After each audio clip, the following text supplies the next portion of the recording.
स्वागत है आपका बी न्यूज नेशन में। मैं हूं शकील बागमारे। आज कोरोना वायरस के चलते जो हिंदुस्तान में 21 दिन का लॉकडाउन किया गया, उसका आज तीसरा दिन है। आइए जानेंगे कि इस 3 दिनों में क्या क्या हालात से देश को गुजरना पड़ रहा है और देश किस तरह मुख्य फैसले इस वायरस से निपटने के लिए ले रहे हैं। पहले तो मैं कर्नाटक की बात करूंगा आपको। कर्नाटक के अंदर जिस तरह पुलिस की लाठी लोगों पर बरस रही है और किस तरह लोगों को एक अलग तरीके से उन पर टॉर्चर किया जा रहा है, उन टॉर्चरों को देखते हुए कर्नाटक के कमिश्नर भास्कर राव ने पुलिस अधिकारियों को चेतावनी दी है कि अब आप अपनी लाठियों को पुलिस थाने में ही रख कर आए। ये भास्कर राव की चेतावनी है पुलिस विभाग को। और साथ ही साथ उन्होंने ये भी कहा है कि आप बुजुर्गों का, महिलाओं का जो हॉस्पिटल के लिए जा रहे हैं, उन लोगों को का सम्मान करें, उनसे बड़े आराम के साथ बात करें, उनसे जोर जबरदस्ती ना करें, उनसे बर्ताव आपका सही रखे। ये भी उन्होंने पुलिस अधिकारियों को चेतावनी दी है।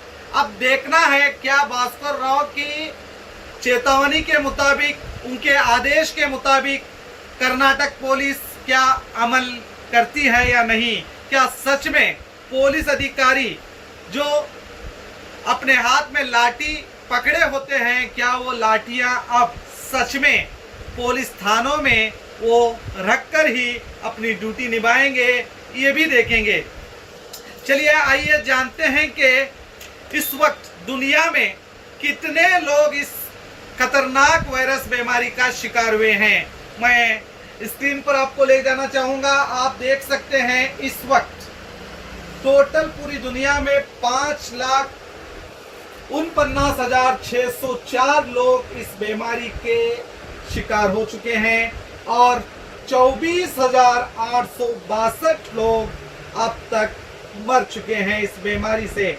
मैं आपको ये बताना चाहता हूं कि कल जब हमने इसकी सर्वे किया था तो आपको हमने इसका डाटा हमने कल भी बताया था। तो कल मैं आपको बता दूं, ये डाटा 4,27,109 था, जो आप स्क्रीन पर देख सकते हैं। अब 4,27,109 से ज्यादा होकर 5,49,604 पार कर चुका है।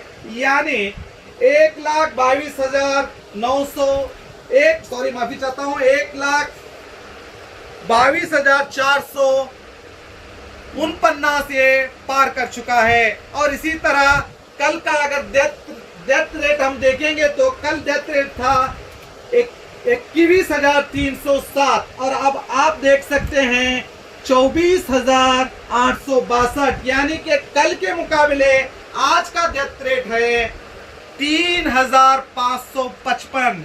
यानी कि 24 घंटे में 3,555 लोग इस खतरनाक कोरोना वायरस से अपनी जान गंवा चुके हैं। मैं आपसे फिर कहूंगा, ये आंकड़ा जरा सोचिए।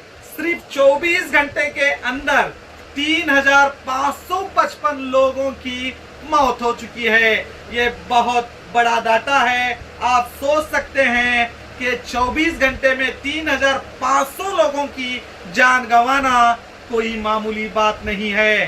तो ये वायरस किस तेजी से हमें अपना शिकार कर रहा है और इंसानी जानों पर किस तेजी के साथ ये बढ़ता जा रहा है। तो मैं फिर से आपको स्क्रीन पर लाना चाहूंगा। अगर कल के मुकाबले में आप देख सकते हैं इटली, मैं इटली फिर से ले जाऊंगा आपको। ये देख सकते हैं इटली, यहाँ पर कल के मुकाबले में जो डेथ रेट है 8,215, जो आज का डेथ रेट है 8,215। और जब हमने कल आपको दिखाया था तो वो डेथ रेट था 7,503। 7,503। तो अब जरा सोचिए, जो डाटा मैं स्क्रीन पर दिखा रहा हूं जो इस वक्त का है वो 8,215 है। यानी सिर्फ एक दिन के अंदर 712 मौत इटली में हो चुके हैं।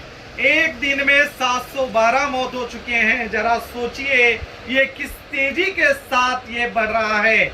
मैं फिर से कहूंगा, इस वक्त अमेरिका की भी हालत बहुत नाजुक है। आप देख सकते हैं अमेरिका इस वक्त इस जानलेवा बीमारी के टोटल शिकार वहां पर 86,043 हो चुके हैं और 753 रिकवर हो चुके हैं इसमें, और ये डाटा 1,304 लोग अपनी जान गंवा चुके हैं। इस वक्त अमेरिका में भी 1,304 लोग अपनी जान गंवा चुके हैं।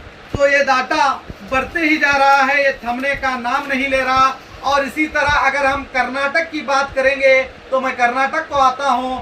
इस वक्त कर्नाटक में टोटल इस कोरोना वायरस के शिकार 62 लोग हो चुके हैं अब तक, और 3 लोगों की जान चली गई है। आप अगर स्क्रीन पर देखें तो आप देख सकते हैं बेंगलुरु जो नंबर 1 पर है। बेंगलुरु में टोटल केस 39 पाए गए हैं जो पॉजिटिव हैं। इस वक्त 39 लोग इस बीमारी का शिकार बेंगलुरु में हो चुके हैं, जिसमें 5 लोग रिकवर हो चुके हैं, और आप देख सकते हैं एक की डेथ बेंगलुरु में हो चुकी है। और इसी तरह अगर आप नीचे देखेंगे तो कलबुर्गी में 3 इसका शिकार हो चुके हैं और 1 की मौत हो चुकी है। ये एक वही हैं जो इस कोरोना वायरस के पहले शिकार हुए पूरे हिंदुस्तान में, और उन्हीं के परिवार में कि एक सदर इस बीमारी का शिकार हो चुकी हैं।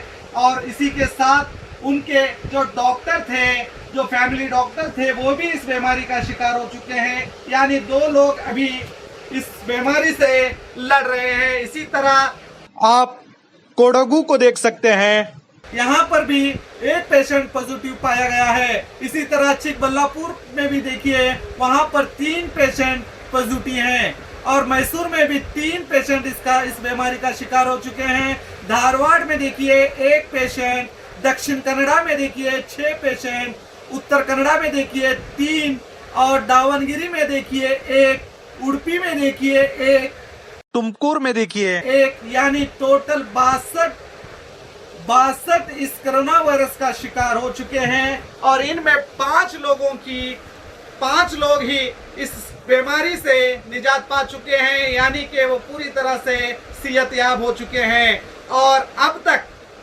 कर्नाटक में 3 लोग अपनी जान गंवा चुके हैं।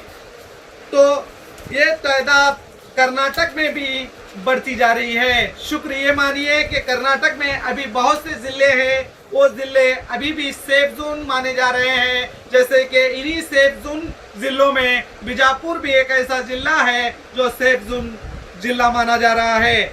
भोपाल में तेला जमालपुर और इस्लामापुर में चंद लोगों ने अपने छत में जमा होकर एक जमात की शक्ल इख्तियार कर आज जुमा की नमाज पढ़ी।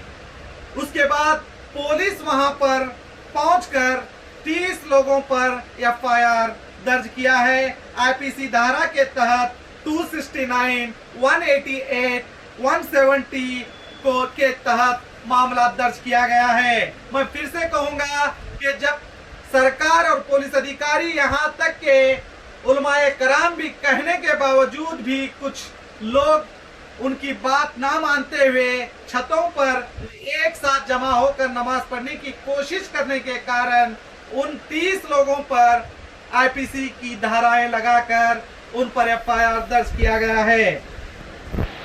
तो इस तरह से कई आंकड़े, जब सरकार और इंतजामिया और जिम्मेदार ये कह रहे हैं कि आपकी जान खतरे में है, ये बीमारी एक दूसरे से होते हुए फैलती है, आप एक जगह जमा ना हो बल्कि अपने घरों में रहे, इतना कहने के बावजूद भी हम लोग सरकार की, पुलिस अधिकारियों की और हर मजहब के जिम्मेदारों की बात ना मानते हुए अपनी मनमानी कर रहे हैं। तो मैं उनसे यही कहूंगा, जो मैंने आपको इस वक्त स्क्रीन पर डाटा जो बताया है, आप उस डाटे को देखिए किस तरह इंसानी जानों से ये वायरस खेल रहा है। पल पल आंकड़ा बढ़ते जा रहा है। मैं फिर से कहूंगा एक दिन में यानी 24 घंटे में 3,555 लोगों की मौत हो जाती है। तो आप जरा सोचिए कि हमारे भारत में भी अगर ये वायरस तेजी के साथ फैलेगा तो यहाँ पर भी जाने कितनी लोगों की जानें चली जाएंगी, ये हम लोगों को सोचने की जरूरत है। मैं आपसे यही कहूंगा कि आप सरकार के फैसले को अमल करें, अपने जिम्मेदारों के फैसलों को माने और इस वायरस से लड़ने का सबसे बेहतर तरीका है कि आप अपने घरों में रहिए। इस वक्त सरकार ने जो भी मूल सहूलतें हैं वो आपको देने की पूरी कोशिश कर रहे हैं, जैसे कि आप किराना बाजार आपको मिलेगा या नहीं, आप इस बात पर थे। आपको आपके मोहल्ले में सरकार ने किराना सर्विस दे रही है, आपको दूध मिल रहा है, आपको मीट मिल रहा है, हर तरह से आपको सुविधा देने की कोशिश की जा रही है। यहाँ तक कि तरकारी बेचने वालों को सरकार ने पास भी दे रखे हैं ताकि वो आपके मोहल्ले में पहुंचकर आपको तरकारी भी दें, यानी कि हर तरह से आपकी सहूलतों को देखते हुए सरकार आप तक हर चीज मुहैया करा रही है। तो मैं फिर से कहूंगा, जब हर चीज आपके घरों तक पहुंच रही है तो अननेसेसरी बिना वजह आप अपने घरों से बाहर ना निकलिए। ये आपके लिए भी अच्छा है, आपके परिवार के लिए अच्छा है, आपके मोहल्ले के लिए अच्छा है, इस सिटी के लिए अच्छा है और सबसे बड़ा इस देश के लिए अच्छा है। फिर से यही कहूंगा, आपसे गुजारिश करूंगा कि आप अपना ख्याल रखिए, अपनों का ख्याल रखिए और उन लोगों का ख्याल रखिए जिनका कोई ख्याल नहीं रखता। तो देखते रहिए आपका अपना बी न्यूज़ नेशन।